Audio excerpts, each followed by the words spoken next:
A lonely millionaire had formed a special bond with a homeless girl he met in the park every day after work. She always asked for food, he always gave it, and slowly they became true friends. Until one day, she showed up holding the hand of a stunning woman and said, "Uncle, do you know my friend?"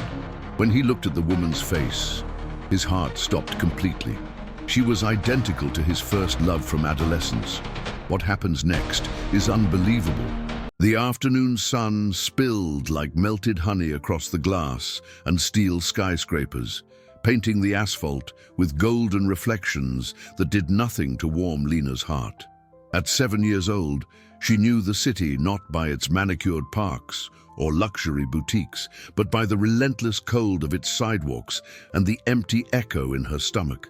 Her bare feet, calloused and dirty, moved with a silent familiarity between the hurried legs of people who never looked down. To them, Lena was just another shadow, a blur in the corner of their eye, easy to ignore.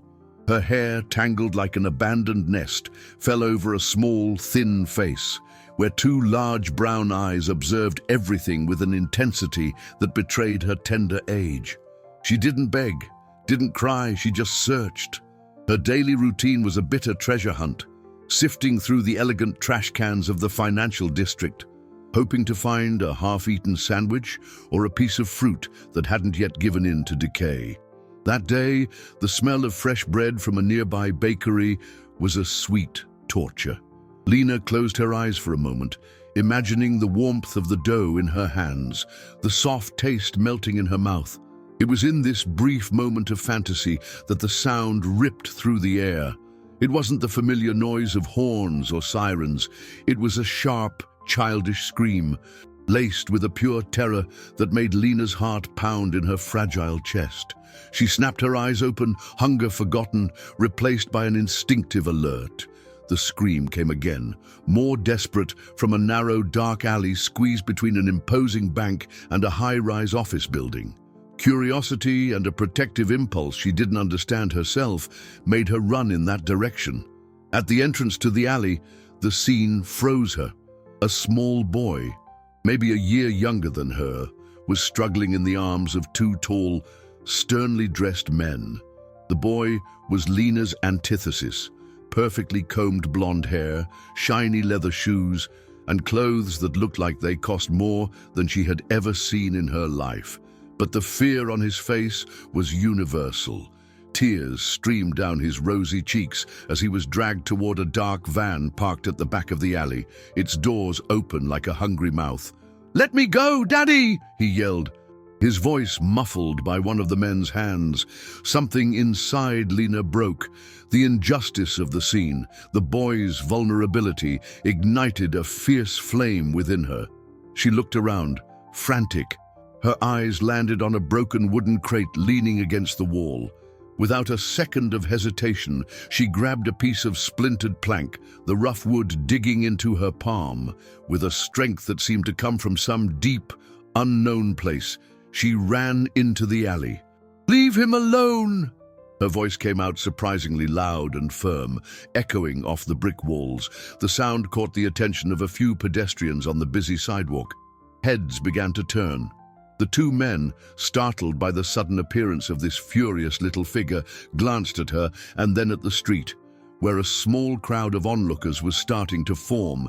Panic flashed in their eyes. With a muffled curse, they dropped the boy and scrambled into the van, which took off with a squeal of tires, disappearing into traffic.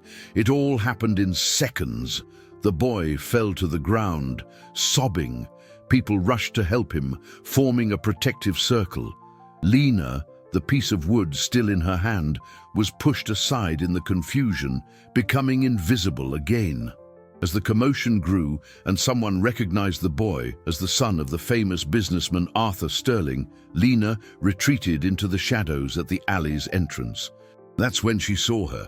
Across the street, partially hidden behind a luxury car, stood a woman. It was the boy's nanny.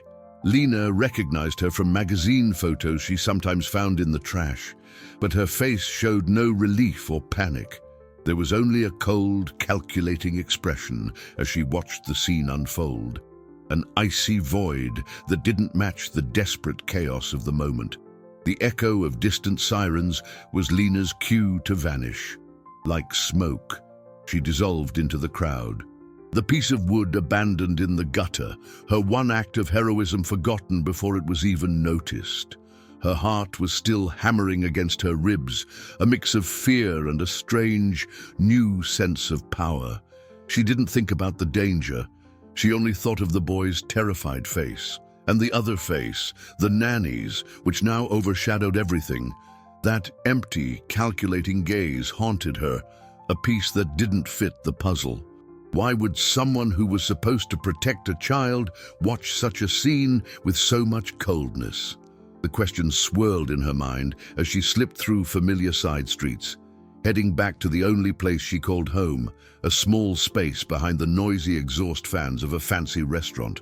A concrete niche that hid her from the world and offered a faint warmth during the cold nights. Meanwhile, miles away, in a Greenwich mansion where the silence was broken only by the ticking of a grandfather clock, Arthur Sterling held his son, Leo, in his arms. The boy was trembling, his face buried in his father's expensive suit. Security guards and police officers moved with quiet efficiency through the living room, a space so vast, Lena's voice would have been lost in it. "They got me, Daddy," Leo whispered. "They were going to take me." Arthur felt each word like a knife in his chest. He was a man who had built an empire from nothing, who controlled boards and moved markets with a single phone call. Yet, in that moment, he felt powerless. His most precious asset, his only son, had almost been taken from him in broad daylight. "You're safe now, champ," he murmured, his voice hoarse with emotion. "They're never going to get near you again."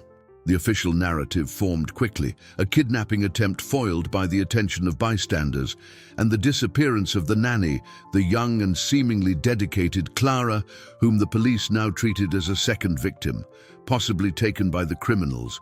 But Leo wouldn't stop talking about someone else. "It wasn't the people, Daddy.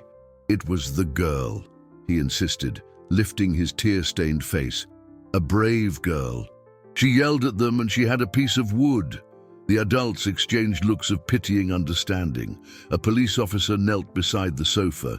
"It's normal to picture things in your head after a scare like that, kid," he said with paternal kindness. "Your mind was trying to protect you." But Leo shook his head vehemently. "No, she was real. She saved me." In the days that followed, Leo's insistence didn't wane. The nanny, Clara, remained missing, and the investigation seemed to have stalled. To Leo, her absence didn't matter. The only thing that mattered was finding his savior. "Daddy, you have to find her," he'd plead every morning at the breakfast table and every night before bed. "We have to thank her. She didn't have any shoes."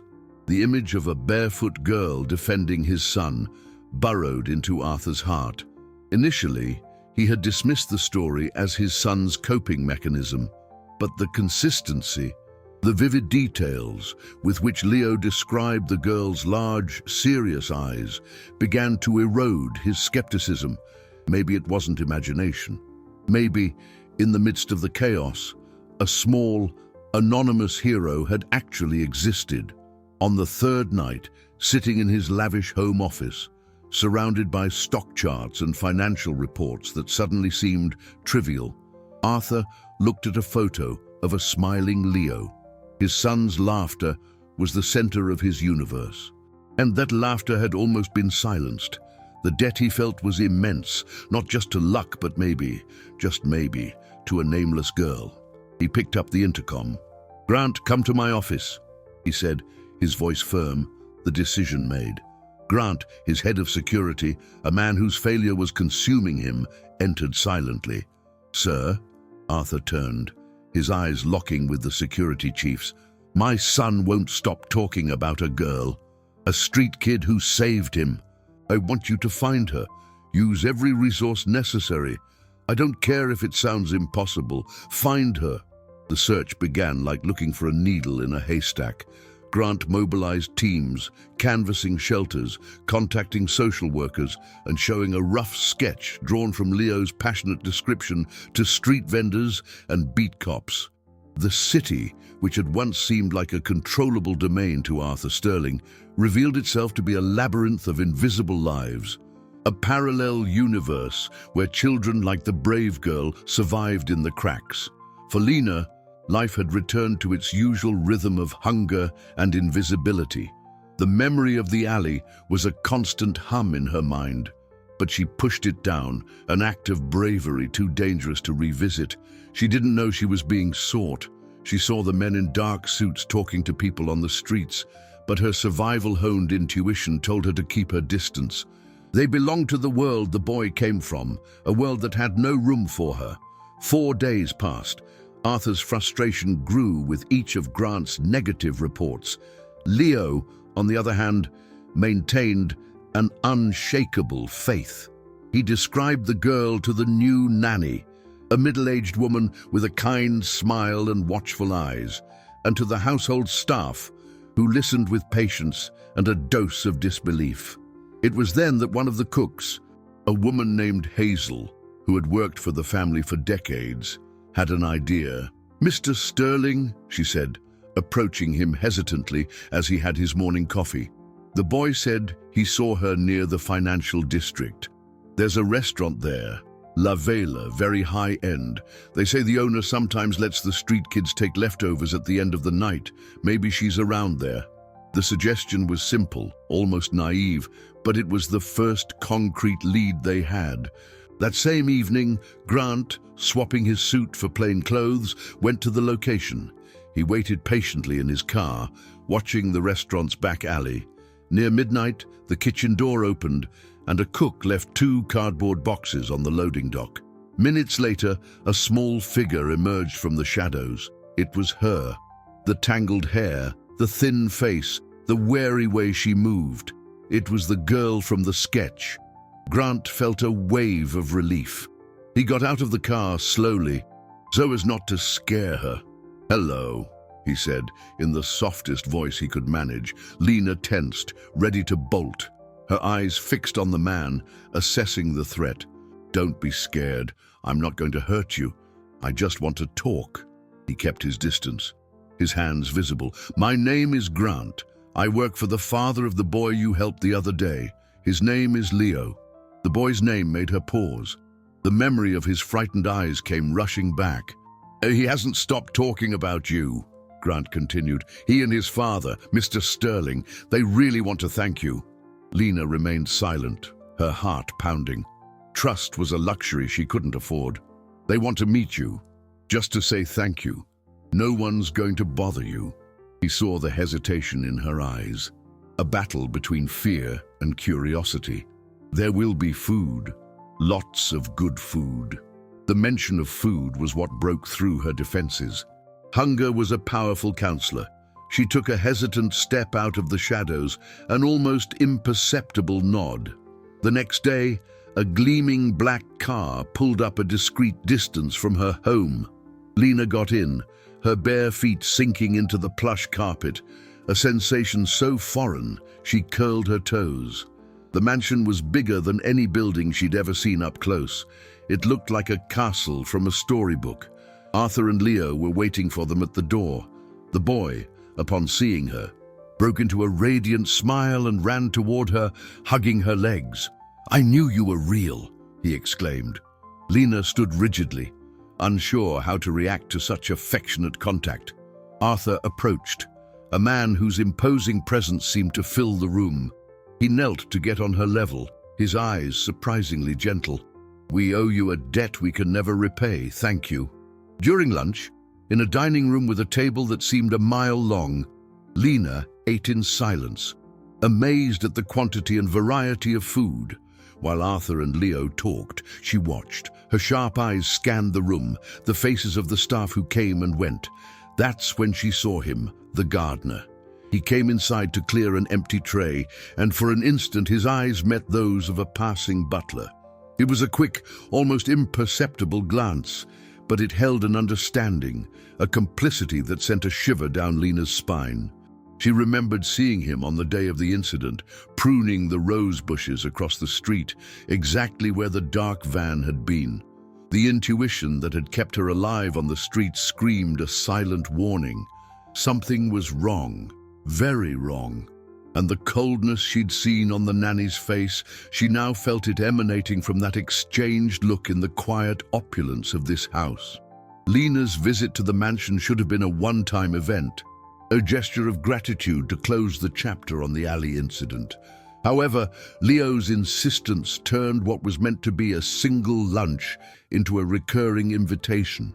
"Can she come back tomorrow, Daddy? Please? We can show her the garden," he'd beg, and Arthur, seeing a spark in his son's eyes he hadn't seen since the trauma, couldn't refuse. Thus, Lena began to frequent this strange, luxurious world, a small, barefoot shadow gliding across marble floors and over Persian rugs. She felt like a wild bird in a golden cage, fascinated and terrified in equal measure. Her presence was an anomaly. The staff watched her with a mixture of pity and suspicion. To them, she was the boss's charity project, a distraction for the lonely little boy. They had no idea that, behind her silence, Lena was on high alert. Her focus was on the gardener, a middle-aged man named George, whose sun-weathered face and calloused hands seemed harmless at first glance, but Lena hadn't forgotten that look he'd exchanged with the butler. She began to watch. While playing with Leo in the impeccably manicured gardens, she kept George in her line of sight. She noticed how he always seemed to be nearby, working on flower beds close to where Leo was, even if those areas had already been tended to. He spoke little, but his eyes were always moving, registering every detail. Leo, in his innocence, liked him. "George taught me the names of all the flowers," he'd say with pride. To Lena, this proximity was an alarm ringing louder and louder. The butler, named Albert, was another piece of the puzzle. He was the picture of discreet efficiency, always one step ahead of the family's needs, but his smiles never reached his eyes. Lena noticed that he and George rarely spoke openly, but they communicated through subtle gestures, a slight nod when they passed in a hallway, a prolonged pause when handing over a tool. They were signs that would go unnoticed by anyone else. But to someone who had learned to read the silent language of the streets to survive, they were as clear as words. One afternoon, while Leo was taking a nap, Lena wandered through the house. She was drawn to Arthur's office, a room that exuded power and silence. The door was ajar. Inside, Arthur was on the phone, his voice low and tense. "No, still no word on her. The police think she was a victim, but something doesn't feel right. Clara was efficient, but there was always something distant about her." Lena shrank behind a large fern in the hallway, her heart racing. He felt it too. Arthur Sterling, the most powerful man in the city, shared the same distrust she did. The conversation continued, and Lena heard Arthur mention that the agency that had recommended Clara had glowing references, all verified. But he was beginning to doubt them. That night, back in her concrete niche behind the restaurant, Lena couldn't sleep. The pieces were moving in her mind. The missing nanny with the cold stare, the gardener who always knew where Leo was, the butler with his secret signals, and the dark van. Their plan had failed by a hair's breadth. What if they tried again? The thought filled her with a chilling fear. This boy, with his easy smile and unexpected hugs, had become, in a few short days, the closest thing to a friend she'd ever had. The idea of anything happening to him was unbearable. Her motivation, once a pure instinct for justice, was now becoming personal. She had to protect him. The next day, she returned to the mansion with a plan. While Leo was engrossed with his toys, she approached George, who was trimming a hedge near the veranda. "Hi," she said, her voice small. George looked her up and down, surprised. "Hello, little one." Lena pointed toward the street, to the exact spot where the van had been parked. "I saw you here the other day," she said, her voice innocent but her eyes locked on his. "When the bad men took Leo." George's face twitched for a fraction of a second. It was almost imperceptible, but she saw it. The tightening of his grip on the pruning shears, the vein that popped on his forehead. "I didn't see anything," he said, his voice a little rougher than before. "I was busy with the roses." He turned his back on her, a clear gesture of dismissal. But Lena knew. That small spasm of panic was the confirmation she needed. He wasn't just a witness, he was part of it. And if he was involved, and the nanny too, who else in this house was living a lie? The confirmation of her suspicions about George brought no relief, only a heavier weight on her small shoulders. Lena now saw the mansion not as a sanctuary, but as a stage where a dangerous play was unfolding beneath the surface of luxury and order. She knew she needed more than just intuition. She needed something concrete, something that would make Arthur Sterling believe her. But how could a 7-year-old girl, an outsider eating at the master's table out of pity, expose a conspiracy without being dismissed as a fanciful child? The challenge seemed insurmountable. She felt like an ant trying to divert the course of a river. Her strategy shifted.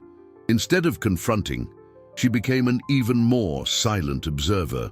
She used her games with Leo as a cover, exploring corners of the property that would normally go unnoticed. While they played hide-and-seek, she would slip into the gardening shed, noting the position of tools, the smell of fresh oil on a lock. While they drew in the living room, her eyes tracked the movements of Albert, the butler, memorizing his routine, his comings and goings. She learned that he always took the kitchen trash out at 10 p.m. and that, at that moment, the security cameras by the back gate would mysteriously suffer a 5-minute recording failure, something he would report with feigned annoyance every morning. It was during one of these observation sessions that she found her first real piece of evidence. She was hidden behind a heavy curtain in the library while Leo assembled a puzzle on the floor. Albert entered the room to dust the books. He thought he was alone. Lena watched as he took a small notebook from his inner pocket, jotted something down quickly, and then tucked it back into its hiding place. A hollowed-out book on the highest shelf. An old encyclopedia volume no one would ever consult. Lena's breath caught in her throat. There it was. Their communication was right there. Waiting for the right opportunity was agony. She had to wait 2 days until a moment when Albert was sent into the city on an errand for Arthur. With her heart hammering, she convinced Leo to play mountain climbers in the library. Using a small stepladder, she reached the shelf. Her hands trembled as she pulled down the heavy book. Inside, the small notebook was there. The pages were filled with coded notes, schedules, and names.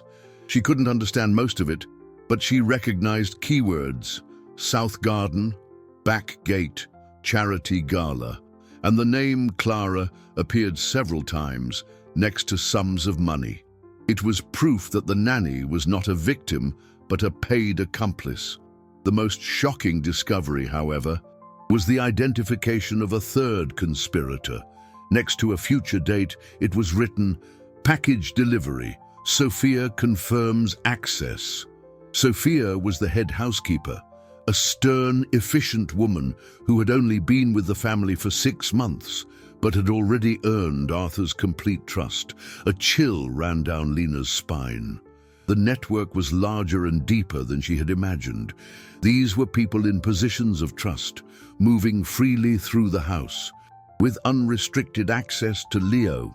Now, Lena's dilemma was even greater. She had the notebook, but how could she present it to Arthur?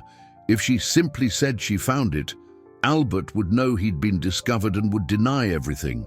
Worse, they could accuse her of planting it, of making up stories. The suspicion she saw in the eyes of the other staff now seemed like a brick wall. She was the girl from the street, the intruder.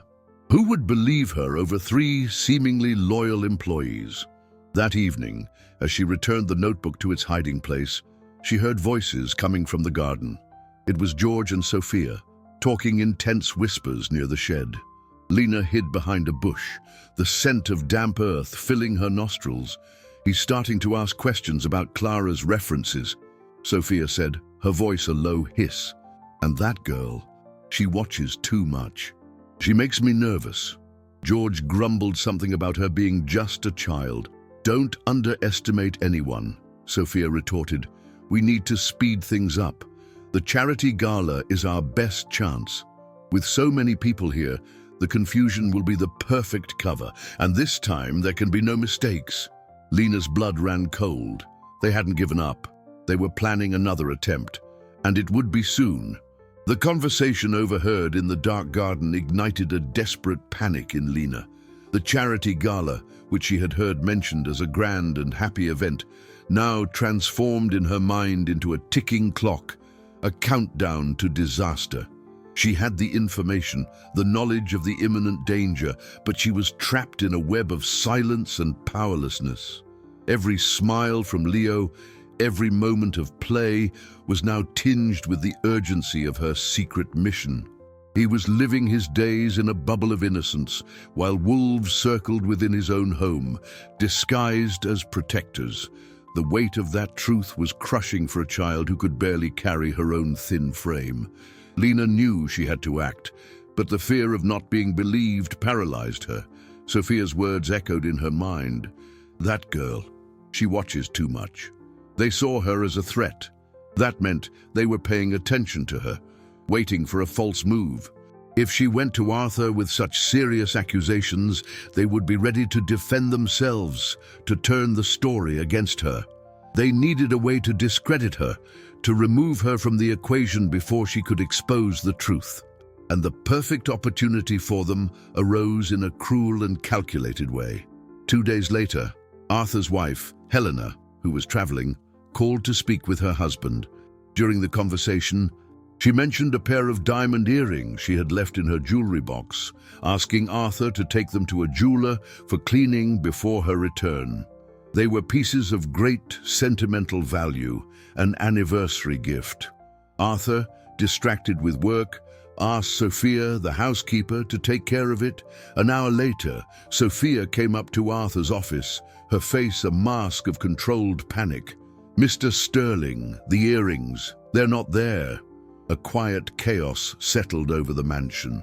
Arthur ordered a silent, thorough search, not wanting to alarm Leo. Every inch of the master bedroom was turned upside down. The staff were questioned discreetly. Nothing. It was then that Sophia, with perfectly rehearsed reluctance, made the poisoned suggestion.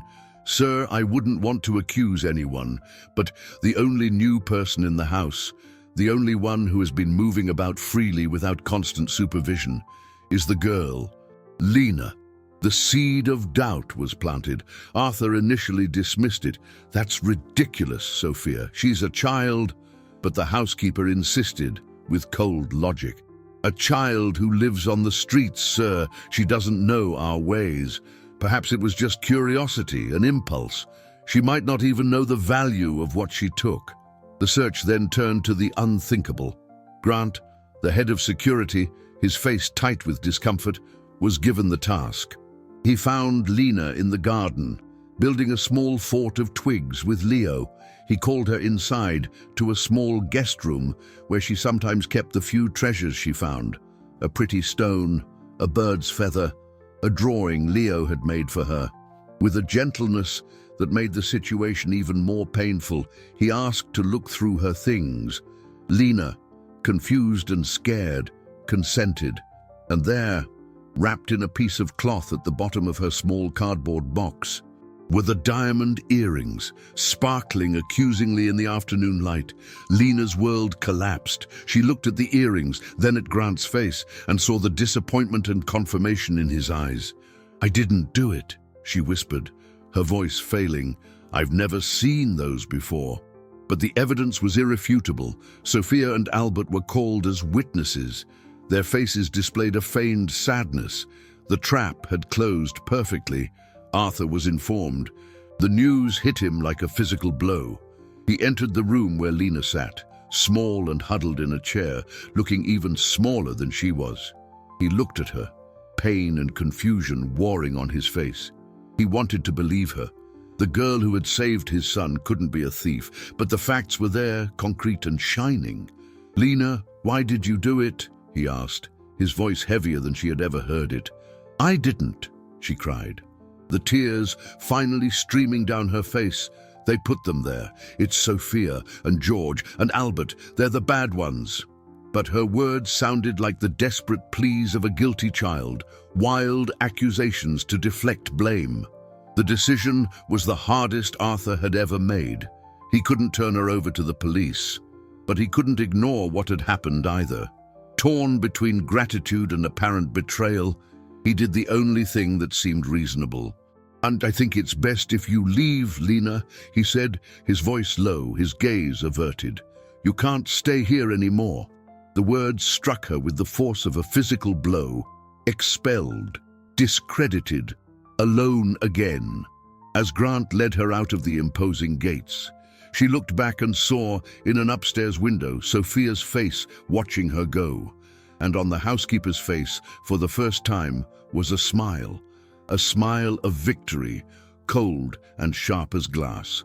The wrought iron gate clicked shut behind her, a final metallic sound that echoed the door closing on her heart. Lena stood on the stone sidewalk, the luxurious world of the mansion on one side, the harsh reality of the city on the other. The afternoon sun seemed dimmer, the world's colors more gray. The sense of injustice was a tight knot in her throat, so suffocating she could barely breathe. She didn't cry. The tears she had shed in front of Arthur had dried, replaced by a cold determination. They had underestimated her. They thought that by casting her out, they had silenced her. But they didn't know the resilience forged in abandonment and loneliness. Being expelled wasn't the end. It was a call to action. Now, she wasn't just trying to protect Leo. She was fighting to clear her own name. Alone on the streets again. The city that had once been merely her survival ground now felt like hostile territory. Every shadow seemed menacing, every strange face a potential enemy. Her first obstacle was hunger, an old acquaintance, but now sharper as her body had grown accustomed to regular meals at the mansion. The second and greater obstacle was distance. How could she protect Leo from outside those high walls? How could she prove her innocence without access to the house, without being able to watch the conspirators? She spent the first night in her old refuge behind the restaurant, but the faint warmth from the exhaust fans couldn't chase away the chill of despair. The next morning, instead of scavenging for food, she was driven by purpose. She returned to the mansion's neighborhood, keeping to the adjacent streets, studying the property from afar. She hid behind parked cars and bushes, watching the gates, the security guards, routines, the comings and goings. It was a fortress, impenetrable to someone like her. It was then she remembered Hazel, the kind-hearted cook who had given the tip that led to her being found.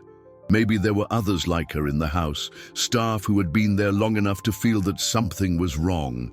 Allies, that's what she needed. But how to contact them? The opportunity came 2 days later. Lena saw the kitchen supply truck making its weekly delivery at the service gate. As the delivery men unloaded boxes, she noticed a young helper, little more than a teenager, who looked exhausted. With a boldness born of desperation, Lena approached him as he was heading back to the truck.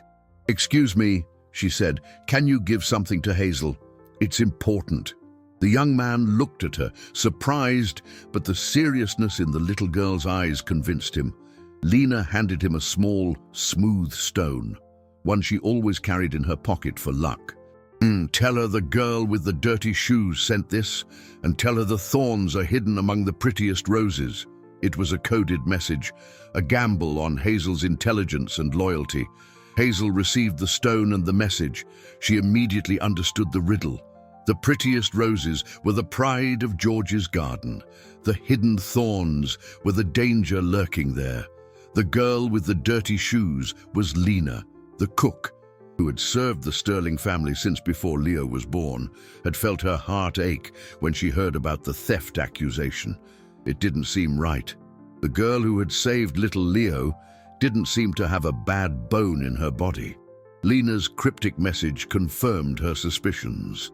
Meanwhile, Lena, hidden near the back wall of the property, made a discovery that changed the entire game.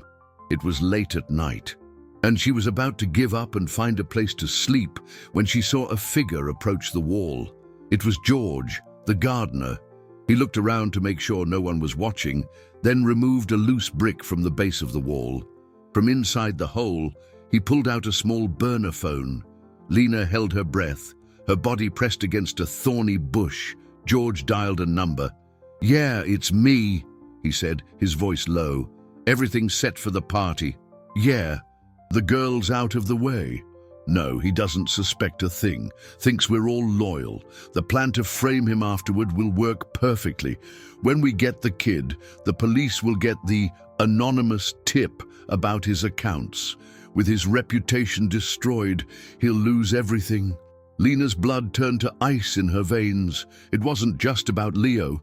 They didn't just want ransom money. They wanted to destroy Arthur Sterling completely, framing him for financial crimes they themselves were orchestrating. The kidnapping was just one part of a much larger, more diabolical plan. They were going to take not only his son, but his name, his freedom, his empire. The scale of the betrayal was so vast, so monstrous, that Lena felt the weight of the world crash down on her. She was no longer fighting a simple kidnapping plot. She was fighting a conspiracy to annihilate an entire family. And she was the only one who knew the whole truth. The distant hum of traffic was the only sound in the darkness. But in Lena's mind, George's words echoed like thunder. Destroy Arthur. Frame him. Take everything. The plan was a venomous snake, and she had just seen it coiled in its nest. The night's chill was nothing compared to the ice that spread through her veins. She felt impossibly small, a speck of dust against an avalanche. How could she stop something so big, so terrifyingly well planned? For a moment, the urge to run, to hide and forget everything she had heard was overwhelming. But then, Leo's face appeared in her mind, his trusting smile, his clumsy hug, and Arthur's face, the pain in his eyes as he sent her away. He wasn't a bad man, he was a deceived man, and she, the girl he believed to be a thief, was his only hope. Determination hardened her fear, turning it into a fragile but real armor. Inside the mansion, the quiet was heavy, filled with unspoken words. Arthur Sterling sat in his office, a glass of untouched whiskey on the mahogany desk. Since Lena had left, a shadow seemed to have fallen over the house. Leo was quieter, more withdrawn. He refused to play in the garden, saying it wasn't fun without Lena. Every night he asked for his friend, his eyes filled with a sadness that cut Arthur to the core. "Daddy." She didn't take the earrings, he had said that night. His voice small but firm. Lena would never do that. The bad people lied about her. The unwavering faith of a child was a powerful force, and it was beginning to chip away at Arthur's certainty. He remembered the desperation in Lena's eyes, her cry of, "I didn't do it." Had it been an act? Was it possible for a child so young to be so convincing in her lie? He replayed the events in his mind.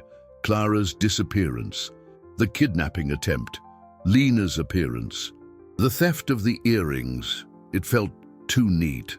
The way Sophia had suggested Lena's guilt, the speed with which the evidence was found. He, a man who built his fortune on reading people and situations, felt that something was wrong with the equation. He had trusted his staff, his security team, but perhaps his trust had become complacency. Meanwhile, in the kitchen, Hazel couldn't get Lena's message out of her head. The thorns are hidden among the prettiest roses. It was a clear warning about George. The next day, she watched the gardener with new eyes. She saw the way he looked at little Leo, a gaze she had once interpreted as fond, but which now seemed predatory. She saw the quick, exchanged glances with Albert and Sophia. Lena's message wasn't a child's fantasy. It was a cry for help. She had to do something. That afternoon, she baked Leo's favorite cinnamon cookies, but she saved 2 of the largest. Inside them, she tucked a minuscule note wrapped in wax paper. "I'm listening. Leave a sign on the old oak by the service gate." She gave the cookies to the same young delivery boy with a silver dollar and a request. "For the girl with the dirty shoes, it's urgent." That same evening, driven by an unease that wouldn't leave him, Arthur opened his laptop. He had accepted Clara's and Sophia's references without question, trusting his HR team's process. Now, he would do the checking himself. He started with Clara. The primary reference was from a wealthy family in another state, with a phone number and an address. He dialed the number. It went to a generic electronic voicemail. Strange. He then used an online search service to verify the address. His heart gave an uncomfortable lurch. The address didn't correspond to a residence, but to a vacant lot. Arthur's breath caught in his throat. He ran the family's name through the system. There was no record of their existence. It was a sham, a complete lie from the very beginning.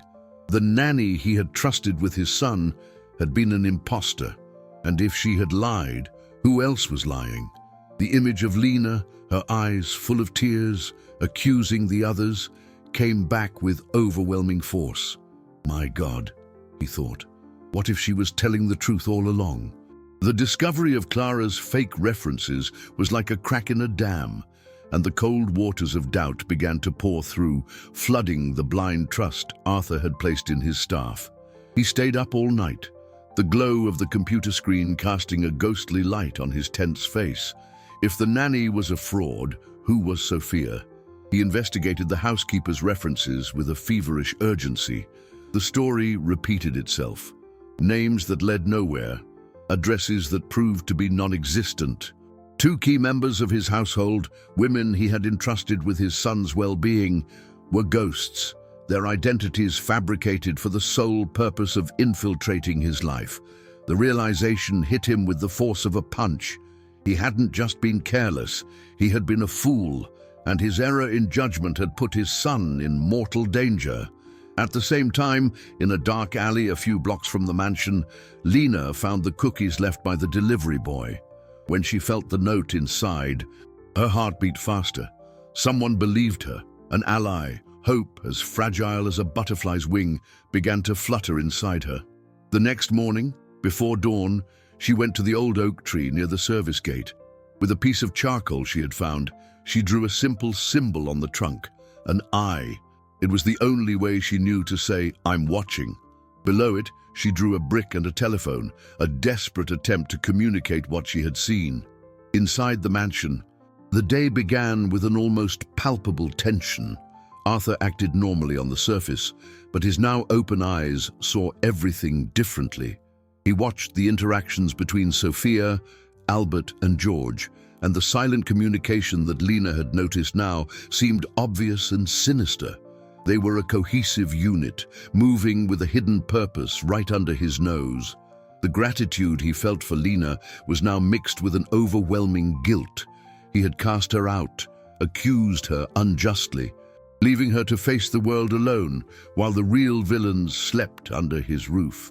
Hazel saw the symbol on the oak tree when she went to get the morning's fresh milk. She understood. Lena was watching, had found something about a brick and a phone. The cook had to act. That afternoon, she made a soup for George, complaining that the weather was turning and he needed to warm up. It was a gesture of kindness he accepted without suspicion. But the soup was laced with a harmless, natural sedative from herbs her grandmother used to use. An hour later, George was snoring in a chair in the tool shed. With her heart in her throat, Hazel, wearing kitchen gloves, went to the back wall. She found the loose brick just as Lena had implied, and inside there was the phone. She took it, hid it under her apron, and returned to the safety of the kitchen, her hands trembling uncontrollably. Later, in her small room at the back of the house, she examined the device. There was only one number in the recent calls list, a number she didn't recognize. She knew handing the phone to Arthur was risky. If the conspirators found out, they might panic and accelerate their plans. She needed more proof, something irrefutable. It was then that a daring idea came to her. She turned on the voice recorder of her own old cell phone and dialed the number from the burner phone. The voice that answered on the other end was calm, professional, and terrifyingly familiar. "Hello?" Hazel disguised her voice, pretending to be a confused delivery person. "I have a delivery for a Mr. Sterling. Is this the right place?" The voice on the other end chuckled, a cold, humorless sound. "No, you have the wrong number. But since you called, if you're interested in investing in a company that will soon be under new management, keep an eye on the news about Sterling Corp." And then he hung up. Hazel almost dropped the phone. She knew that voice. There was no doubt it was the voice of Marcus, the company accountant, a man who had worked with Arthur for over a decade, considered not just an employee, but a family friend. The mastermind behind it all was no stranger. It was one of Arthur's most trusted men. The betrayal was deeper and more venomous than anyone could have imagined. The recording was a ticking time bomb, and Hazel's cell phone felt like it was burning a hole in her pocket. Marcus, the smiling, balding accountant who always brought treats for Leo, who attended the family's Thanksgiving dinners. The revelation was so monstrous that the cook felt dizzy. She listened to the recording again and again, Marcus's calm, treacherous voice confirming the extent of the conspiracy. Under new management, keep an eye on the news. He wasn't just trying to cover up embezzlement. He planned to take over Arthur's empire, built on the ruins of the life of the man who called him a friend. Hazel knew she had to get this to Mr. Sterling. But how? Sophia and Albert were watching her constantly, their gazes now openly hostile. They sensed the shift in the house's atmosphere, the subtle tension emanating from Arthur. Hazel's loyalty, once taken for granted, was now suspect. Meanwhile, Arthur was conducting his own silent investigation, using his vast resources to dig into Marcus's background. What he discovered left him shaken. Over the past 2 years, the accountant had accumulated massive gambling debts. He was financially desperate, a situation that made him dangerously unpredictable. Arthur felt like a complete fool. The person he trusted most to protect his finances was the one rotting it from within, like a silent disease. The mastermind's motive was clear. It wasn't greed, it was pure, absolute desperation. And a desperate man is capable of anything. On the streets, Lena's life had become a constant vigil. The night's cold was a persistent enemy, and hunger a constant ache. But the certainty that Leo was in imminent danger kept her focused. Her biggest worry was the charity gala, which was fast approaching. She'd heard George mention it would be the perfect cover. She had to warn someone, but her only link, Hazel, was now under surveillance. She felt as if she was screaming from behind a glass wall, her warnings unheard. It was then that she noticed something that gave her a new clue, a piece that didn't fit. During her daily observation, she saw Sophia meet discreetly with a delivery man from a luxury florist. The delivery was for the party, but their behavior was odd. The man handed Sophia not just the flowers, but a small box, which she quickly hid in her purse. Later that day, Lena saw the same box in the hands of Clara, the supposedly missing nanny. She was sitting on a park bench several blocks away, disguised with sunglasses and a hat, but Lena recognized the butterfly pin she always wore, and on her ear, glinting in the sun, was one of the stolen diamond earrings. The realization hit Lena with blinding clarity. The earrings were never stolen. The jewelry was fake, a cheap copy planted in her things. And Clara wasn't missing. She was in hiding, waiting, still part of the plan. The theft accusation hadn't just been to discredit her. It had been a diversion, a sleight of hand to misdirect everyone's attention while they prepared the next act. And Clara, the nanny everyone thought was a victim, was free, moving about the city, ready to play her part at the gala. Back at the mansion, the tension was unbearable. Hazel, knowing she couldn't approach Arthur directly, resorted to a risky tactic. She prepared Arthur's breakfast as usual, but on the saucer of his coffee cup, under the linen napkin, she placed a tiny piece of folded paper. On it was written a single word: accountant.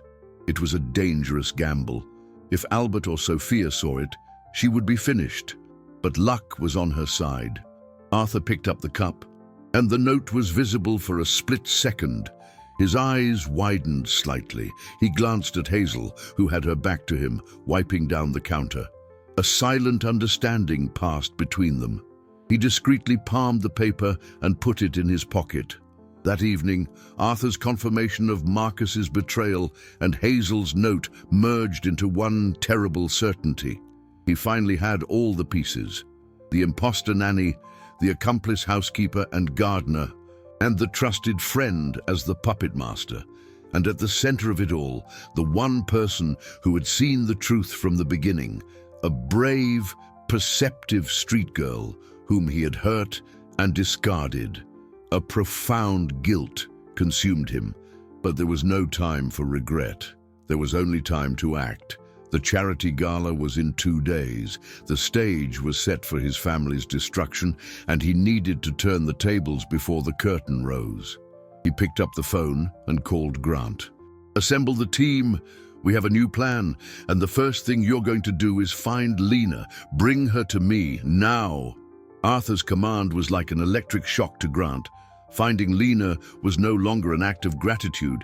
It was a strategic necessity, the key to disarming the bomb about to detonate in his home. The search resumed, but this time with desperate urgency.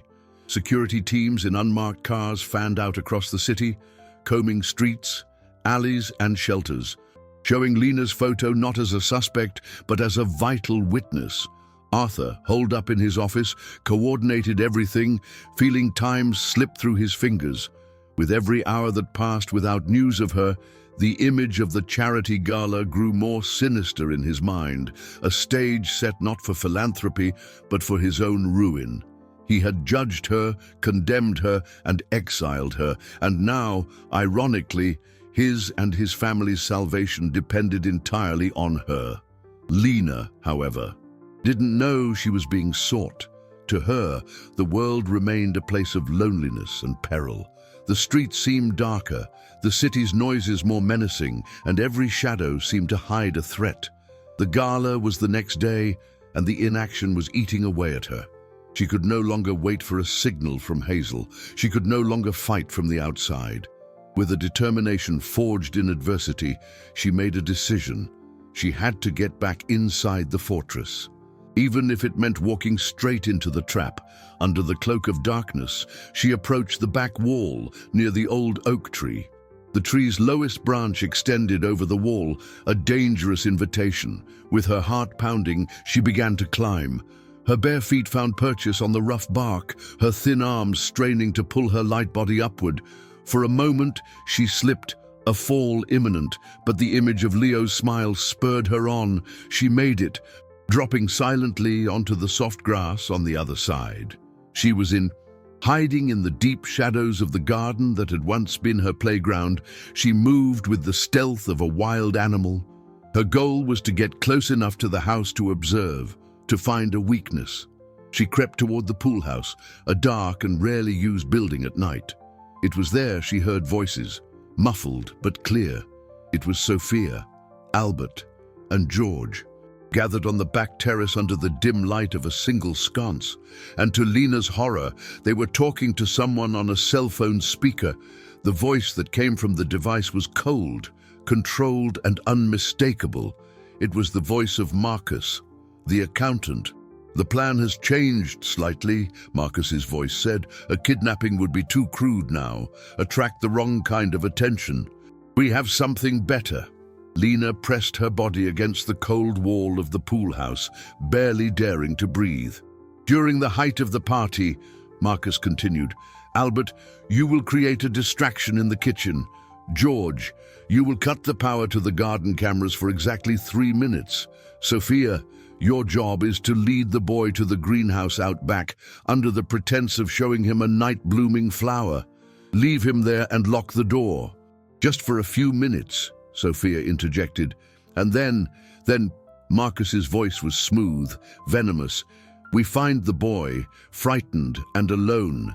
The guests, the press, they will all witness the security failure. They will see a father, Arthur, so absorbed in his public image that he neglected the safety of his own son. The story won't be about a kidnapping, but about a father's incompetence. His reputation will be destroyed. The company's board will panic. And I will be there to offer stability, to take control." Lena felt the ground drop out from under her. The plan was diabolical. It wasn't a physical attack, but a character assassination, a more subtle and devastating poison. They were going to use Arthur's love for his son as the weapon to destroy him. She had the complete truth, the final proof she needed, but she was trapped, hiding mere feet from the conspirators. She had to get to Arthur, to Grant, to someone. But how? As her mind raced for an escape, the sound of Sophia's voice froze her. "I think I heard a noise near the pool house." And then she heard the sound of footsteps approaching, slow, deliberate, coming straight for her. The sound of footsteps on the grass was the trigger for a cold panic. Lena's heart leaped into her throat, beating so hard she feared they could hear it. There was nowhere to run, nowhere to hide. The cold wall of the pool house was her only anchor. She shrank into the shadows, making herself as small as possible, holding her breath until her lungs burned.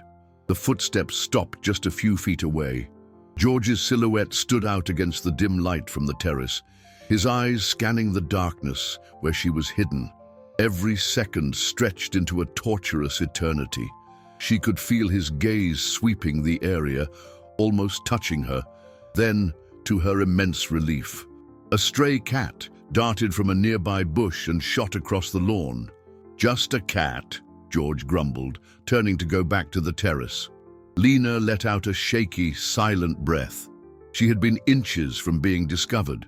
As the conspirators finalized their plan and dispersed, Lena remained motionless, waiting until silence settled over the garden once more.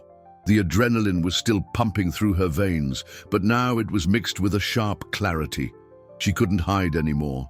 She had to act, and she had to act now.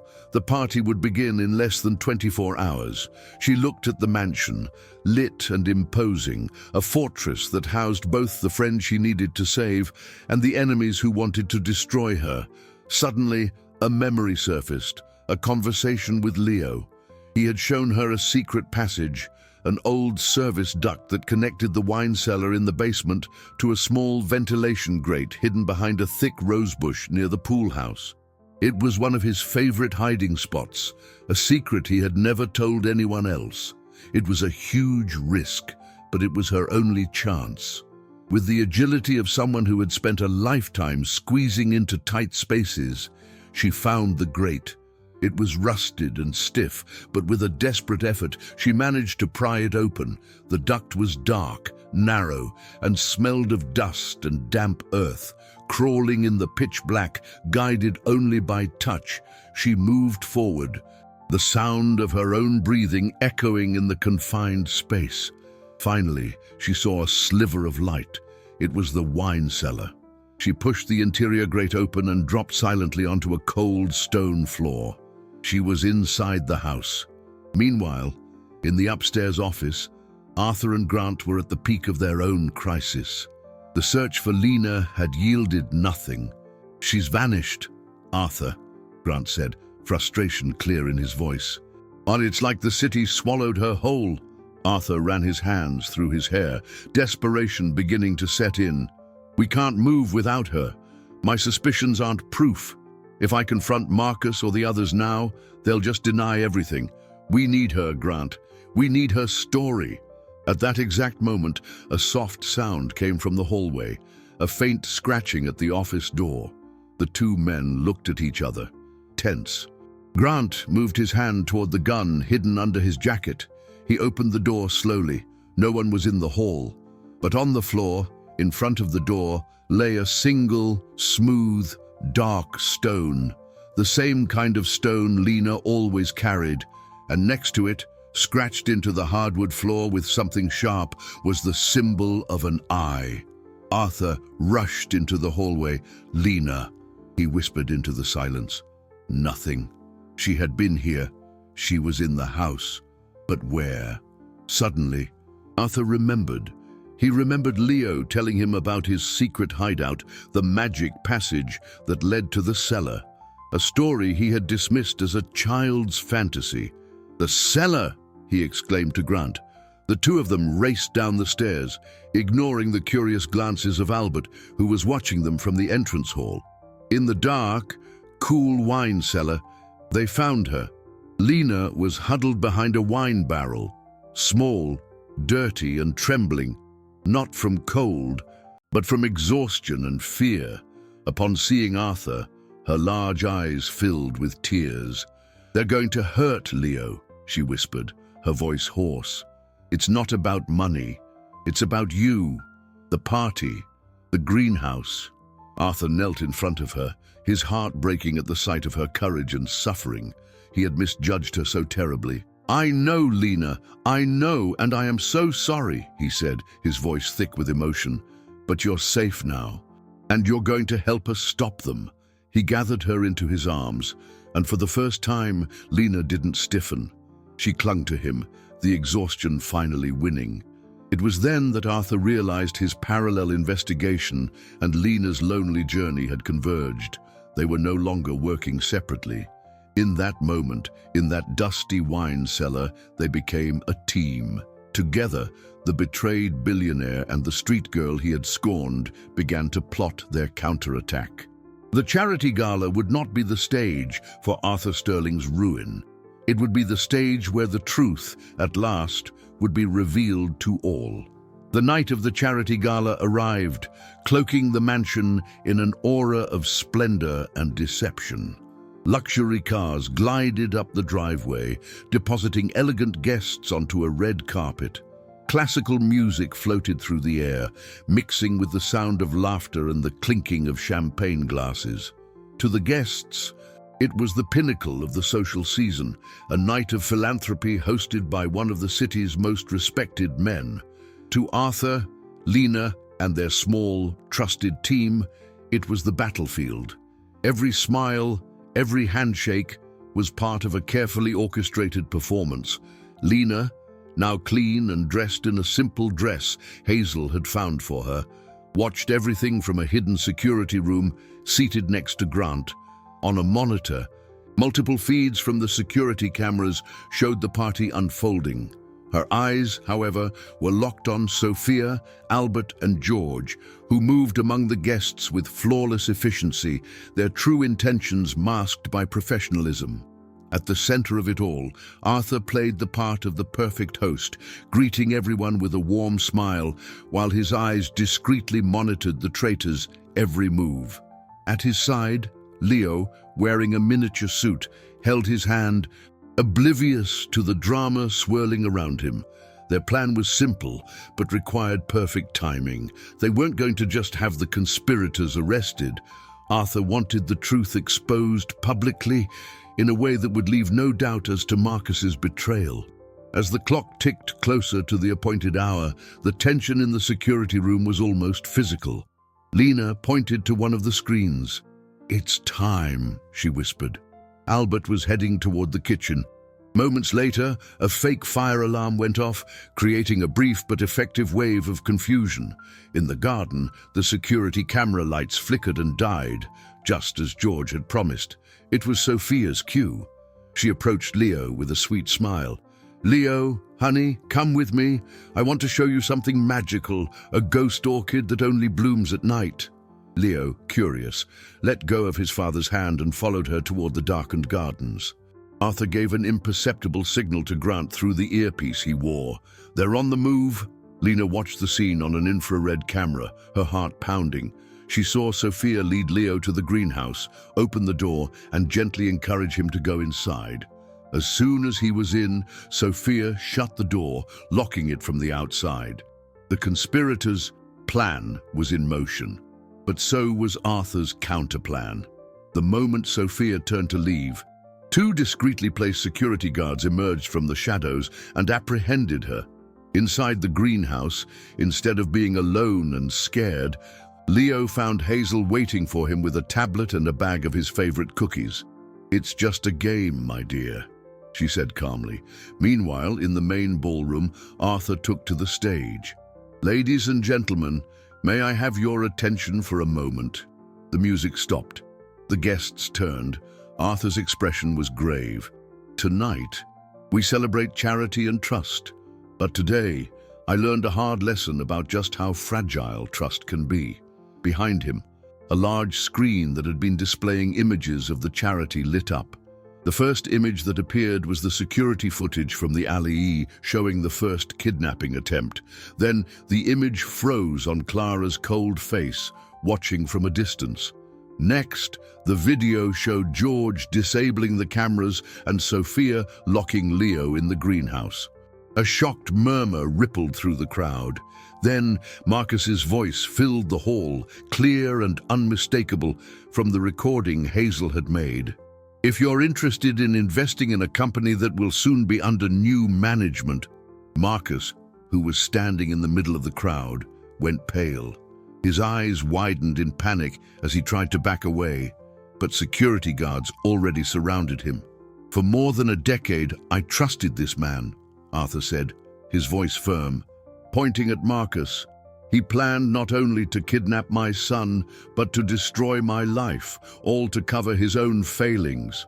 The police, who had entered discreetly, moved forward and arrested Marcus, Sophia, Albert, and George. The chaos was contained. Justice served publicly.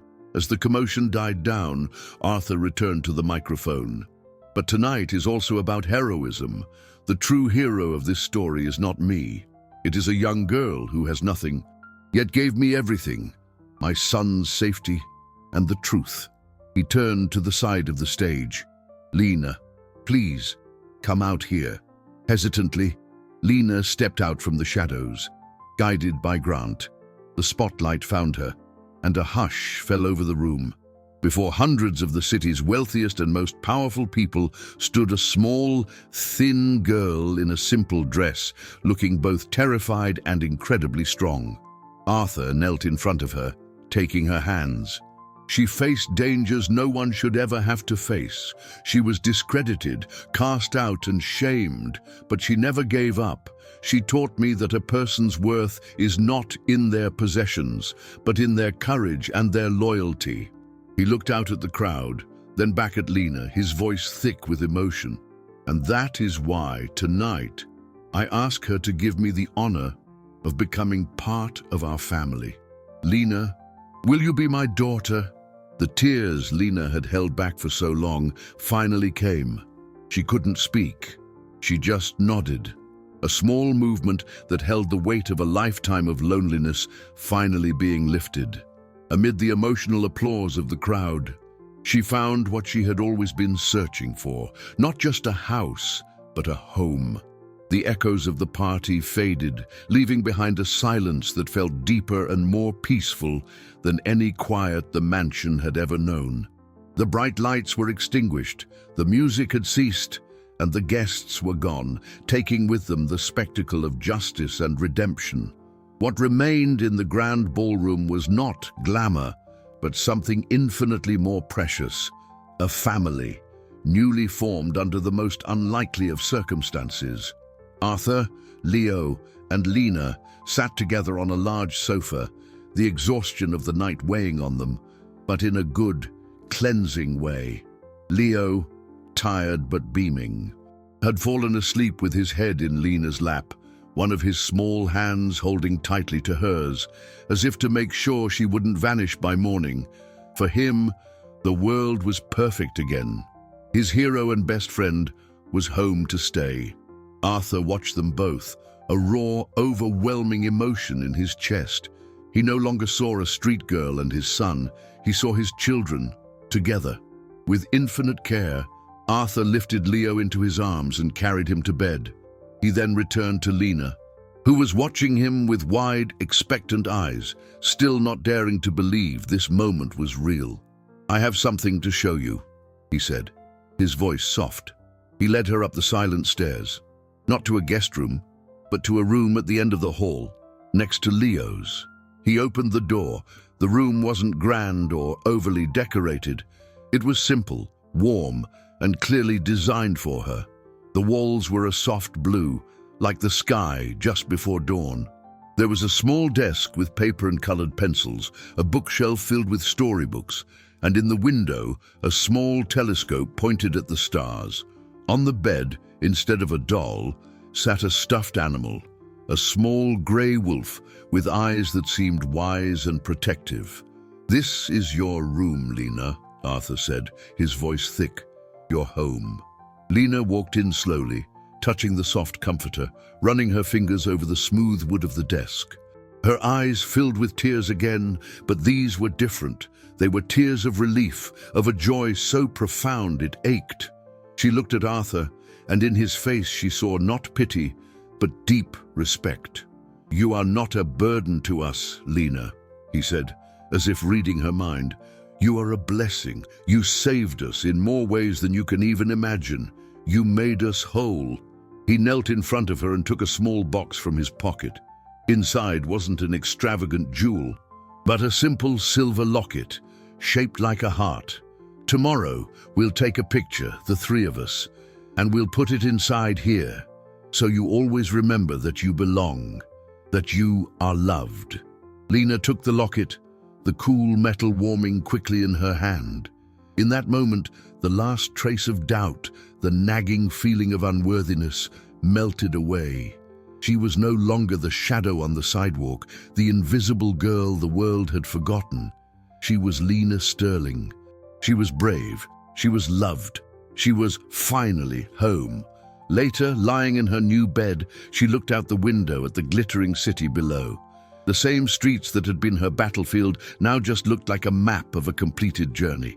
The story of her life would no longer be defined by loneliness and struggle, but by the proof that even the smallest light can pierce the deepest darkness, and that a person's true worth lies not in what they have, but in the strength of their heart and the courage to fight for what is right.